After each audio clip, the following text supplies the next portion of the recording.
On va reparler de l'affaire Quentin puisque on a quelques nouvelles informations, notamment une interpellation de 2 nouveaux suspects dans cette affaire, des suspects qui ont été arrêtés avec l'appui de l'anti-terreau. Hein, c'est quand même pas rien. On va regarder un peu tout ça et puis on a les Antifa qui continuent à faire parler d'eux. Voilà, ils ont attaqué des antiquaires, bref, ils continuent à faire leurs conneries comme d'habitude. Bref, on va regarder tout ça dans cette vidéo.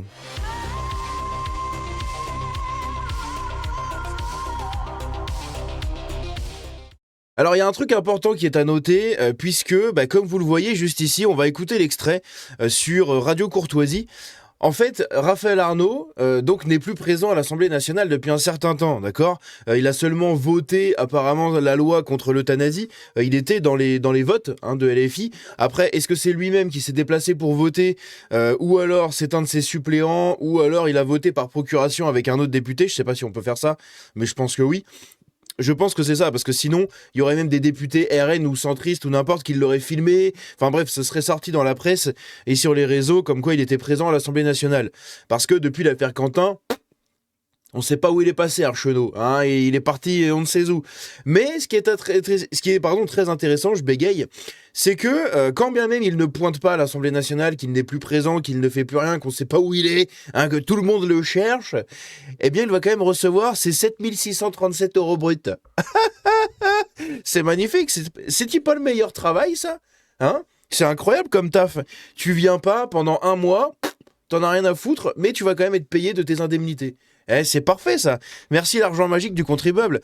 Bref, on va regarder cet extrait de Radio Courtoisie, mais vous allez voir, c'est quand même assez scandaleux. Pendant que l'État s'occupe donc de dissoudre Patria Albigès et les 20 militants du bloc montpelliérain, 2 groupuscules d'extrême droite que moi je ne connaissais pas, peut-être vous, mais le député Raphaël Arnaud, lui, s'apprête à toucher dans quelques heures son indemnité parlementaire pour le mois de février, soit 7637 euros bruts. Il ne lui manquera pas un centime. Et il pourra, dans la foulée, profiter des vacances parlementaires, puisque l'Assemblée nationale ne siège plus. La semaine prochaine, personne ne remarquera plus à la télévision l'étrange absence du député dans les travées de l'Assemblée nationale.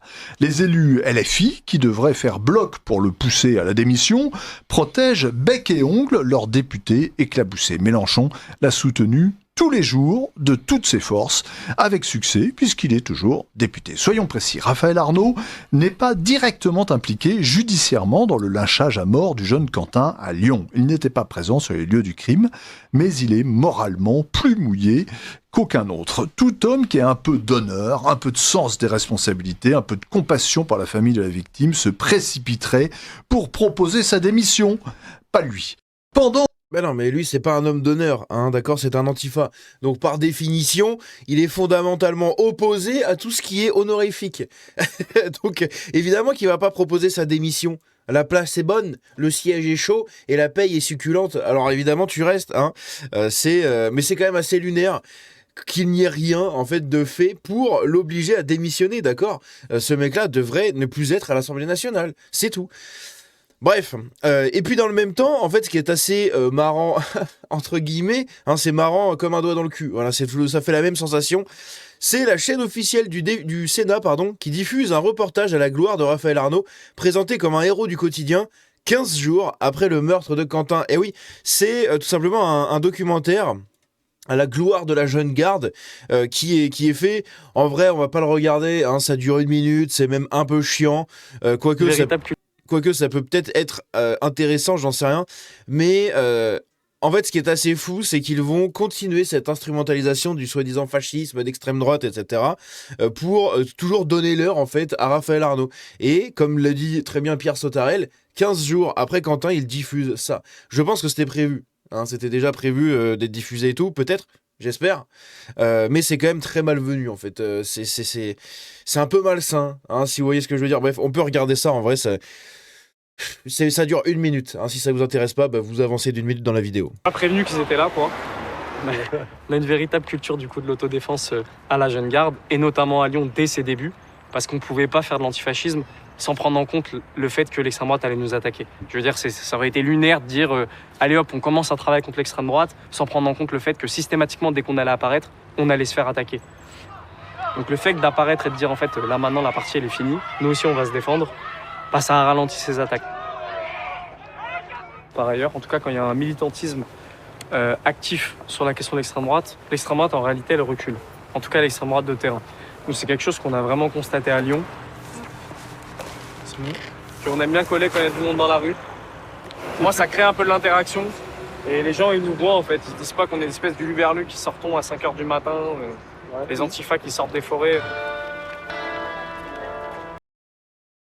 On va arrêter là parce que c'est un peu chiant. Après, ils reviennent un peu sur tout ça. Bon, bref, c'est pas très intéressant.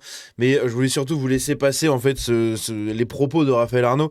Puisqu'il dit voilà, nous on tracte la nuit pour que les gens nous voient, hein, pour que ça fasse moins les uluberlus qui sortent de la forêt. Bah justement, les uluberlus qui sortent de la forêt, eh bien ils ont attaqué un antiquaire qui refusait leurs collages illégaux. Ok, donc on a des antifas. Des antifas qui se battent contre le fascisme, qui font du collage et du tractage, bon absolument comme tous les militants politiques, de gauche ou de droite, peu importe, ça c'est normal. Mais de l'autre côté, quand tu refuses leur collage, ils t'attaquent. Et oui, des antifas armés ont attaqué un antiquaire qui refusait leur collage illégaux. Interpellés après les faits, ils ont été placés en garde à vue pendant 40 heures avant d'être libérés sans aucun contrôle judiciaire.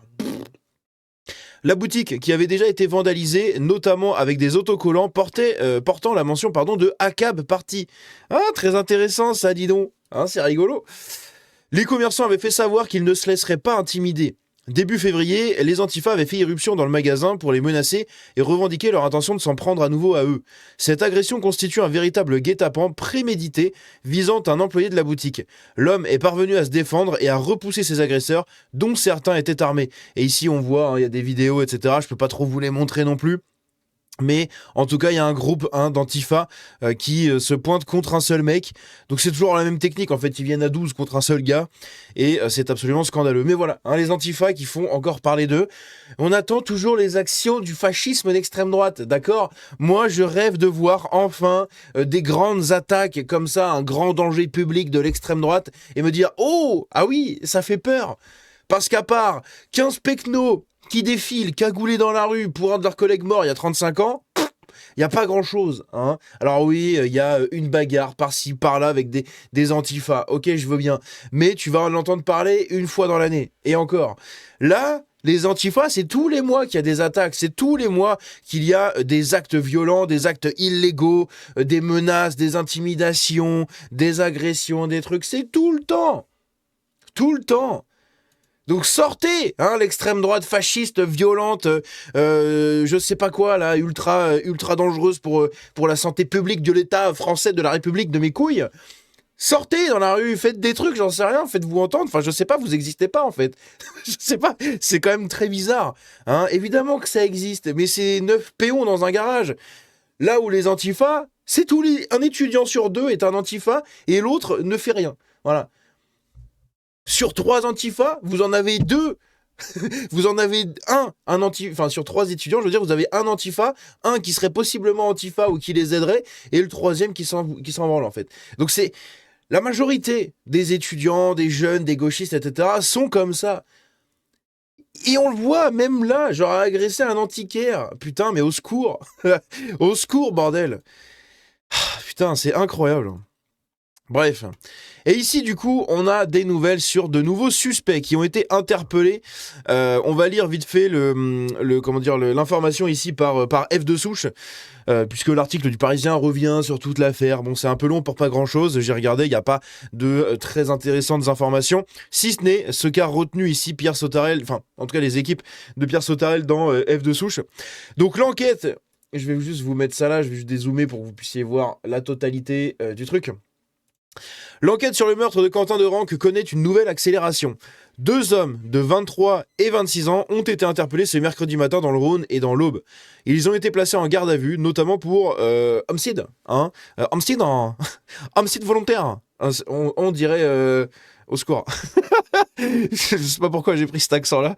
Et association de malfaiteurs. Les policiers de la division de la criminalité territoriale, donc la DCT du Rhône, ont conduit l'opération avec l'appui de la sous-direction anti-terreau quand même. Je sais pas pourquoi, qu'est-ce qu'il y a à faire à l'anti-terreau là-dedans ?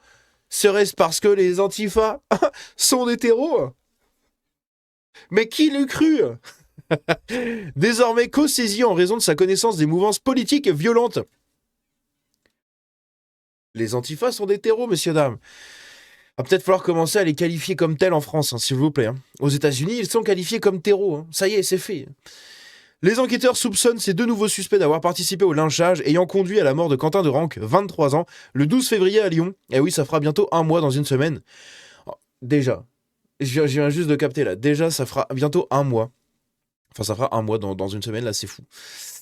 En marge d'une conférence de l'eurodéputé insoumise Rima Hassan, blablabla, blablabla. Ok, donc maintenant, il y a deux nouveaux suspects qui ont été interpellés avec l'anti-terreau. Je pense qu'on apprendra dans quelques temps que ces gens font partie de la Jeune Garde, ou c'était des anciens membres de la Jeune Garde, ou je ne sais quoi, en fait. Mais c'est absolument fou, en fait. Et ces gens-là, comme je l'ai dit, ils ont été placés en garde à vue pour homicide involontaire à association de malfaiteurs. Exactement les mêmes chefs d'accusation que les 6 collègues de Jacques-Élie Favreau et Jacques-Élie Favreau lui-même, qui sont actuellement en détention provisoire, sauf un qui a été libéré, parce qu'apparemment il n'a pas donné de coups, mais il faisait partie un peu de tout ça, il était présent et tout, donc lui il a été libéré. Les autres sont en détention provisoire, dont Jacques-Élie Favreau, qu'on ne présente plus maintenant, c'est bon, il est devenu célèbre, hein, c'est bon, son nom est connu dans les annales de l'histoire, et justement en parlant d'annales, je pense qu'en prison, ces annales historiques vont connaître certaines choses, hein, je pense que la savonnette va être succulente aussi. Bref. Au secours. Dans tous les cas, vous avez l'information, vous en faites ce que vous voulez maintenant. Encore une fois, n'hésitez pas à parler de tous ces sujets autour de vous, d'accord? C'est hyper important. Ce n'est que par le bouche à oreille qu'on sera assuré en fait d'une victoire en 2027, si tant est que ça change vraiment quelque chose, d'accord? Mais ce sera mieux que rien, hein. Ce sera mieux qu'un socialiste ou qu'un macroniste, hein. Un tout petit peu mieux, c'est pas non plus incroyable, mais ce sera un tout petit peu mieux, d'accord? Et donc voilà, donc n'hésitez pas, encore une fois, comme je le dis souvent, parlez-en, d'accord? Le bouche à oreille, c'est ce qui nous fera gagner. Bref, on se dit à la prochaine, prenez soin de vous, ciao.